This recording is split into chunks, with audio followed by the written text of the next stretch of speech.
La educación ha tenido muchas mejoras y muchos cambios a lo largo del tiempo. Está enfocada en dirigir la atención a la institución educativa.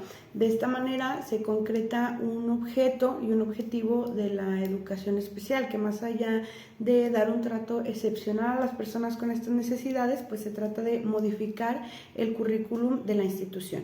Para tener claro este sentido epistemológico, habría que entender entonces cómo es que se ha desarrollado la historia de la educación a lo largo de estos años. Las personas que presentaban dificultades para el aprendizaje o ciertos déficits, como cualquier otro grupo pues marginado en la historia, en ese tiempo eran personas que causaban asombro, se les excluía e incluso se les consideraba pues ineducables. Entonces, para entender cómo esto evoluciona, hay que entender también cómo se dio o cómo evolucionó también todo su contexto social, político y económico.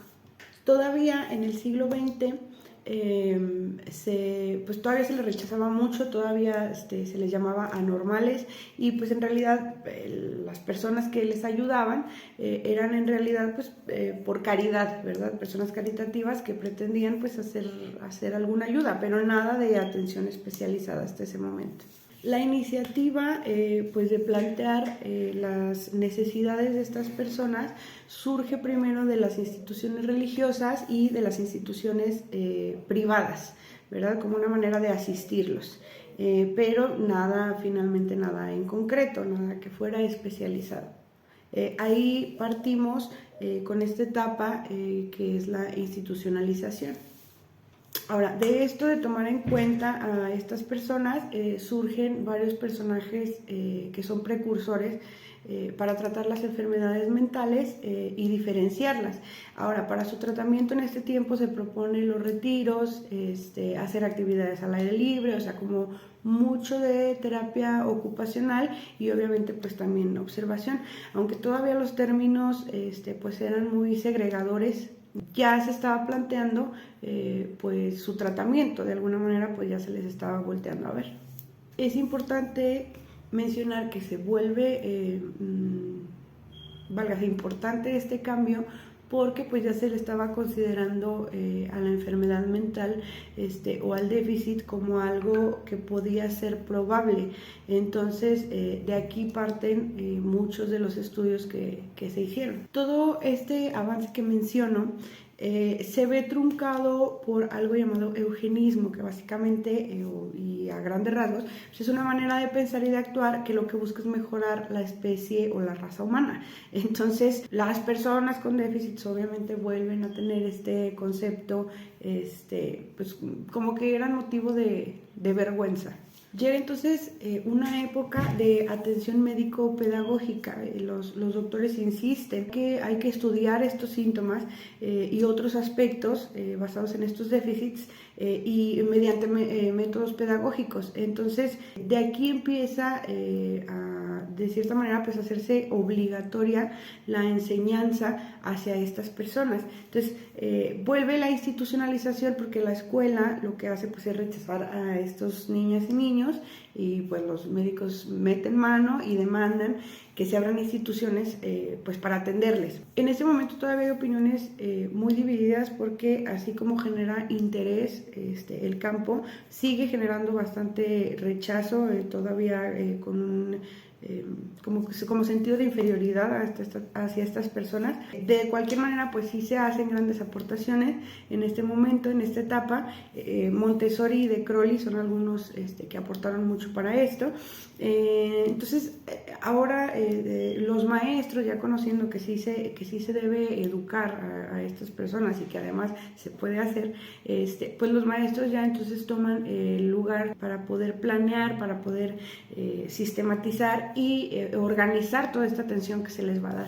Uno de los aportes importantes que fue de Binet con su medida de inteligencia, es que la deficiencia mental deja de ser considerado algo orgánico o fisiológico y pasa a ser de un campo psicológico. Conforme empieza a configurarse la educación especial, pues también empiezan a surgir términos para su correcta función, ¿verdad? Y conforme se va avanzando, surgen términos como pedagogía, terapéutica, correctiva especial, y esto se hace mediante modelos médicos, psicométricos, conductistas, cognitivos, y que conforme se va desarrollando pues se van poniendo en perspectiva. Entramos entonces a una etapa de normalización que comprende 60s y los años 60, últimas décadas, y los 70s, donde bueno, ya está muy claro que las empresas, lo privado, ni los médicos, y menos las instituciones religiosas, pues deben o son quienes deben de concentrar este tipo de situaciones, ni quienes deben tratarlo, porque pues el ambiente no es adecuado. Entonces surge algo muy importante, porque los papás y mamás empiezan a cuestionarse sobre la segregación pues en estos lugares, ¿verdad? Entonces surge en Estados Unidos la National Association for Retarded Children, NARC, por las siglas en inglés. Esto ocurre en 1950 y se crean clases especiales en varios de estos centros. Ahora, hay algo que me parece también muy interesante, y es que comienza a tomarse en cuenta el ambiente en el que la persona está expuesta. Se concluye que si mejoras las circunstancias de pues puedes mejorar el coeficiente intelectual. Menciona Montaner, el retraso mental deja de concebirse como un rasgo absoluto del sujeto y para empezar a considerarse como resultado de la interacción de la persona y el medio. En 1968, la UNESCO hace un llamado a los gobiernos para que se empiece a dotar a las instituciones con acceso igualitario para las niñas y los niños que tienen alguna deficiencia. Esto todavía se hace con tintes pues ideológicos y sociales más que educativos, es decir, si en sociedad yo no puedo o no es algo socialmente aceptable o bajo la moral, qué sé yo, pero finalmente no debes excluir a otras personas o no debes discriminar a otras personas en el ámbito social en general en el que te desenvuelvas, pues entonces en los centros educativos no debería pasar lo mismo. El evitar esta exclusión en las instituciones pues se deriva obviamente del hecho de que bueno, en el aula se tienen que interactuar con personas diferentes, y pues es un punto como de desarrollo también para la adultez, o sea, como para la vida normal, que en cualquier momento de nuestra vida nosotros interactuamos con personas con capacidades, con actitudes, o en general una persona que es diferente de nosotros. Entonces de ahí es la normalización, y de esto parte la integración. La integración escolar es la que busca normalizar, sectorizar, individualizar lo que representan todos estos procesos que, bueno, hasta esa fecha han sido complicados, porque entonces hasta esa fecha e incluso en esta fecha han sido complicados porque porque se vuelve un asunto de la escuela. Entonces ahora tiene que abarcar la enseñanza, el aprendizaje, la organización y además también la formación de los profesores, que es algo bastante importante, y bueno, modificación de currículos, entre otras cosas. Vuelve a surgir en esta parte de la historia, que son puntos muy importantes y relevantes, o sea, cómo forma el cambio social, político, económico, los avances también que se hacen en descubrir métodos, en descubrir maneras y en descubrir de dónde parte o desde dónde se trabaja esta inclusión, y esta integración. Entonces, bueno, surge esto que es bastante interesante, que además de los modelos que ya se tenían, como ya los mencioné, que era el cognitivo, médico, psicométrico, que ya estaban ahí, surge también uno que es como constructivista holista, que lo que busca es que la persona que está aprendiendo construya significados nuevos, o sea, que con ellos se le dé validez a todo este contexto que ellos tienen. Entonces, esta manera de aprender, bueno, se confronta, o este contexto se confronta con otros y crea conocimientos nuevos. Entonces, volvemos a lo mismo, se sigue poniendo interés al ambiente en donde la persona se está desarrollando. Con todo esto ya viene una etapa que pasa de ser educación especial a necesidades educativas especiales, ¿no? Ya se decía que 60s y 70s ya se tenían otras concepciones que fueron surgiendo, ya se había planteado que el sistema educativo, la institución, pues tenía una responsabilidad de brindar las herramientas, que no se tenía que centrar pues en el déficit como tal, sino en las necesidades de la persona, en sus intereses como individuo. Se desarrollan métodos de evaluación, métodos de medición. Bueno, ocurre todo este cambio. Entonces también fuera, en otros países, en otros contextos se están desarrollando también, se está sensibilizando socialmente respecto a la integración y a la aceptación.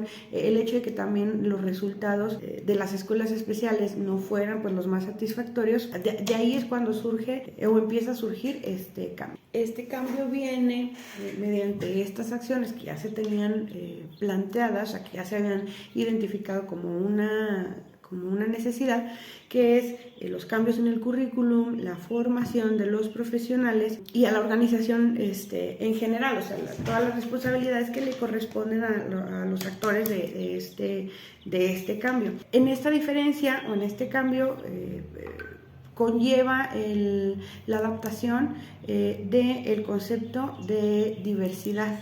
En 1978 Warnock publica un informe donde conjunta todo esto, donde conjunta el concepto de diversidad con las necesidades de educación especial. Esto implica la normalización, la prestación de los recursos educativos, que la institución se comprometa y se integre al proceso, la comunicación, la reorganización y reprofesionalización docente, que es algo muy importante, mediante un currículo flexible y pues nuevas metodologías en general. Este concepto está configurado en torno a dos dimensiones. Una de estas tiene un carácter interactivo que incluye las características personales, la estructura de la escuela y el contexto social y familiar.